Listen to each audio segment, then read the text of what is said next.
महात्मा गांधी ना तो महात्मा था और ना ही राष्ट्रपिता। 1946 में नोआखाली के दंगों में जब मुसलमानों द्वारा हिंदुओं का नरसंहार किया जा रहा था और हिंदू बच्चों के साथ बलात्कार हो रहे थे, तब इसी गांधी ने कहा था कि बलात्कार से बचने के लिए हिंदू महिलाएं अपना गला घोटकर या जीभ काटकर आत्महत्या कर ले या तो जहर खाकर अपनी जान दे दे।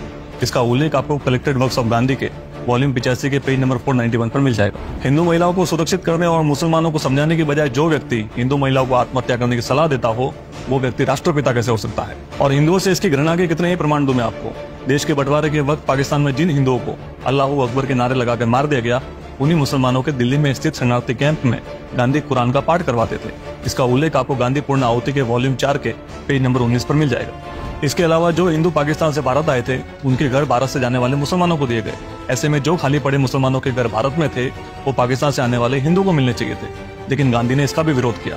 और ना ही वो कोई महात्मा थे। ऐसा मैं क्यों कह रहा हूँ, एक बार ये पढ़िए। प्रभावती अनेक बार मुझे गर्मी पहुंचाने के लिए मेरे साथ सोई है। जब वो थर थर कांपती जमीन पर मेरे लिए पड़ी रहती थी तो मैं उसे अपने में समेट लेता था। ये शब्द है सो कॉल्ड महात्मा के, जो उन्होंने एक पत्र में अपने सहयोगी मुन्नालाल शाह को लिखे थे। इसका उल्लेख आपको कलेक्टेड वर्क्स ऑफ गांधी के वॉल्यूम 79 के पेज नंबर 213 पर मिल जाएगा। वो मुझे कपड़े उतारने के लिए जरूर कहते थे, लेकिन मैं कुछ वस्त्र पहने रहती थी और मैं कई बार बापू के साथ उनके ब्रह्मचर्य में उनका साथ देने के लिए सो चुकी हूँ, और तब मेरी उम्र केवल 16 वर्ष थी। ये शब्द है सुशीला के, जो उन्होंने वेद मेहता को दिए एक इंटरव्यू में कहे थे। इसका उल्लेख आपको Mahatma Gandhi and his apostles के पेज नंबर 201 पर मिल जाएगा।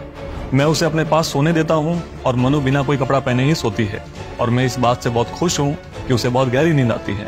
ये शब्द भी उसी महात्मा के हैं जो उन्होंने अपने सेक्रेटरी प्यारेलाल को 30 दिसंबर 1946 के दिन लिखे थे। इसका उल्लेख आपको कलेक्टेड वर्क ऑफ गांधी के वॉल्यूम 94 के पेज नंबर 333 पर मिल जाएगा। प्रभावती जयप्रकाश नारायण की पत्नी थी, मनुबेन गांधी की पोती थी, और सुशीला महात्मा गांधी के सेक्रेटरी प्यारेलाल की बहन।